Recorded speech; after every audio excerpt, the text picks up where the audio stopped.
asalaamaaleykum yéen ñi suivre Paradise Info am nañ mbégte ak kontaan bu baax ñëwaat ak yéen si benn xibaar ñi leen di ñaan ngeen abonné si chaîne bi bés ko la notification bi xam ne vidéo buñ dugal dañ ko mën a gis saa si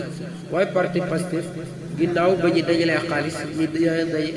dajale li toll si 125 millions de francs CFA si levée de fonds bu ñu doon amal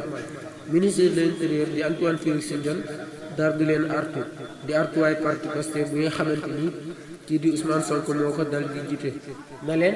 ñi dakkal dajale xaalis bi nga xamante ni ñu ngi koy amal ñu bàyyi ko si bitim réew ndax nee na yoon may na ko bépp parti politique bi nga xamante ni mu ngi dajale xaalis bi lu mel mën na koo dakkal mu ngi sukkandiku si article 4 de la loi 1981 ba léegi dañu waaye ci beneen xibaar di déclaration bi nga xamante ni Serigne Mountakha Mbacké xalifa général doon na ko amal doon jox ndigal bi nga xamante ni Serigne Bass Abdou Khadre moo jël kàddu yooyu di xamle ne nañ nit ñi jëlaat yeneen i matuwaay te ñi respecté mesures barrières yi te ñi def lépp li nga xamante ni waaye kër docteur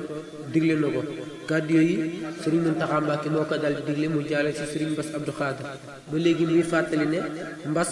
mbiru yàlla li nga xamante ni bindeef la ba suñ borom bi moo ko feebar ba léegi muy fàttali ne loolu mos na fi am ci jamono Serigne Touba Mbacké Xaadimu Rasuul loolu lañ leen andi leen ci xibaar yi ñu leen di ñaan ngeen abonné ci seen parce que la notification bi xam ne vidéo bu ñu dugal da ngeen ko mën a gisee saa si